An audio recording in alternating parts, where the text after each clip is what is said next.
Hello YouTubers, Alaska Prepper here.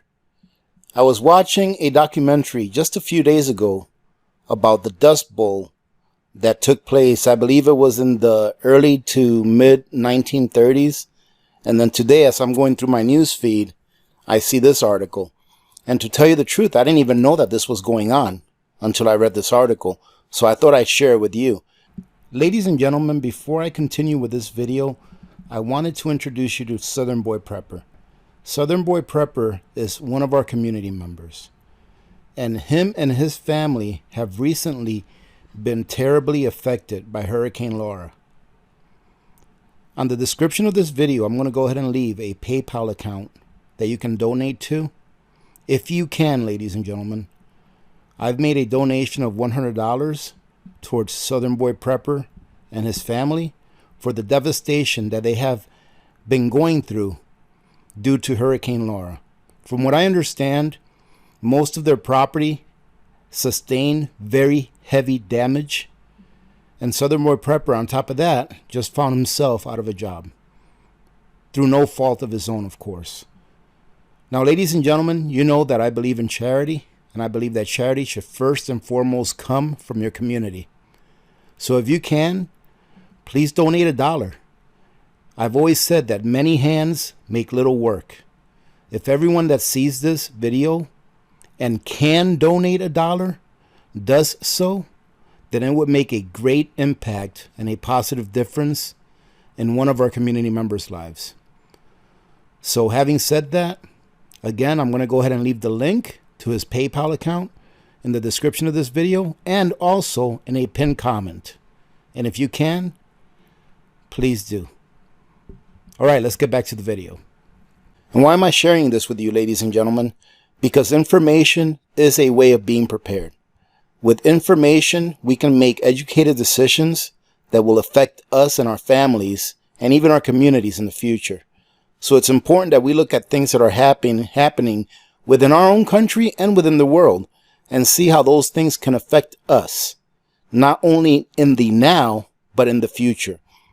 So here it reads, Return of the Dust Bowl. The mega drought in the Southwest is really starting to escalate. Much of the southwestern portion of the United States has been gripped by a drought that never seems to end. And there is a tremendous amount of concern that patterns that we witnessed back during the Dust Bowl days of the 1930s may be starting to repeat. And if you have never taken a look at the documentaries and the information about the Dust Bowls in the 1930s, it's really bad, ladies and gentlemen. From what I understand, one of the reasons it started was not just because of over farming, but because there was a really bad drought. And what I mean also by over farming is that during that time, a lot of farmers were growing the one crop that was yielding to them the most profit, which was wheat. They weren't rotating their crops, and they were depleting the earth of the nutrients required to plant anything really.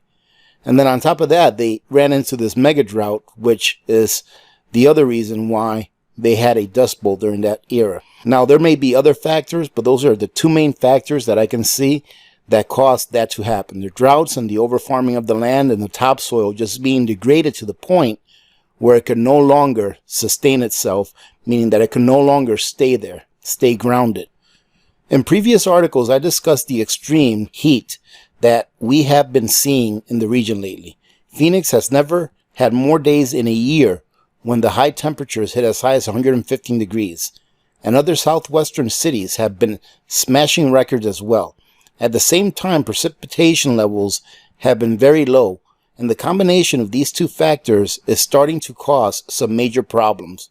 Now, ladies and gentlemen, one thing that I've acknowledged in the past is that people want to put blame on what's going on. And I don't mean like blaming other people, but they want to put blame on what's going on. And what I have to say about that is this. It doesn't really matter. Does it really matter why this is happening to you and to me? Is there anything that we can do about them having a drought? In my opinion, there's really nothing we can do about it. You know, I'm a cycles guy, and this is just another cycle that we're going through. We had one of these in the 30s. We'll probably have one again pretty soon. If not, we're entering into another one. So it doesn't matter whether it's climate change. It doesn't matter whether it's the grand solar minimum. It doesn't matter whether it's not enough trees, or all that kind of stuff. What I look at when I read this article is not what caused it, but what can I do to prepare for it? Since NASA posted that article, things have gotten even worse. If you go to the U.S. Drought Monitor website, you will instantly see why so many experts are deeply concerned. The latest map shows that nearly the entire southwestern quadrant of the country is now gripped by either severe or extreme drought. Needless to say, this is not good news at all for farmers and ranchers in the region. Ladies and gentlemen, I would say that if it's not good news for farmers or ranchers, then it's not good news for us. Because these people right here, these farmers and ranchers, they're the ones that produce the food that we eat. Colorado is one of the states that is being hit the hardest. At this point, more than 93% of the entire state is experiencing very serious drought conditions. Because things have been so dry, it is really easy for the wind to pick up dust and start blowing it around. And this summer, we have been seeing some really impressive dust storms. For example, earlier this month, 2 giant dust storms actually converged in the Phoenix area. Thankfully, at this point, we still have a long way to go before we return to the nightmarish conditions of the 1930s. The Black Sunday dust storm that so many history books talk about was actually 1,000 miles long, and it traveled at speeds of up to 100 miles per hour. Does this sound familiar, ladies and gentlemen? 100 miles per hour? We just had something happen. Was it in Nebraska? I already forget what state it was, where 10 million plus acres of corn were flattened, what they called a land hurricane. Let us hope that we don't see anything like that anytime soon, but scientists are using the word megadrought to describe what the southwestern portion of the country is currently going through. In fact, the lead author of that study is actually telling us that the current drought is on the same trajectory as the worst prehistoric droughts.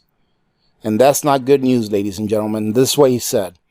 We now have enough observations of current drought and tree ring records of past drought to say that we're on the same trajectory as the worst prehistoric droughts, said study-led author A. Parker Williams, a bioclimatologist at Columbia University, in a statement. This is a drought bigger than what modern society has seen.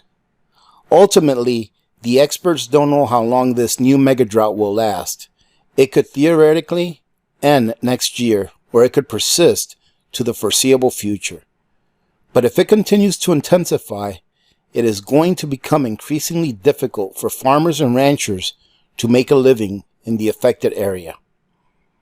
In addition, supplies of fresh water are going to become increasingly stressed. The once mighty Colorado River is now so overused that it doesn't even run all the way to the ocean anymore, and experts are deeply concerned about the future of the river. In the end, this megadrought may force dramatic changes in cities all over the region. Sadly, things have already gotten so bad that you can see the impact of the drought everywhere. And that's the end of the article, ladies and gentlemen. I'll go ahead and leave the link to this article at the very bottom of the description of the video if you guys want to take a look at it. The message is to just keep preparing, ladies and gentlemen. There's nothing that we can do about this. All right, there's really nothing that we can do about this. If it's going to happen, it's going to happen. There are some things that we can change and there are some things that we cannot. But one thing that we can do is that we can stock food up to the rafters. You can put food under your couch. You can put food under your bed. You can put food in a closet. You can store foods in a lot of places. Don't use space as an excuse. If you don't have that much room, then concentrate on foods that are very high in nutrition and vitamins. All right, because that way you're getting more bang for your room. Not more bang for your buck. Those foods usually cost a little bit more.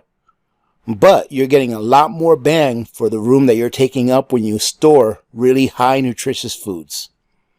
Having said that, ladies and gentlemen, I hope you guys are having a great weekend. Thank you very much for joining in today. Remember to be good to each other. When good people do good things happen. Remember to reach one, teach one, and repeat. If we all did this, the world would be a better place. And you know that it will be a better place. Many blessings to all of you and your families. This is Alaska Prepper. I'm out.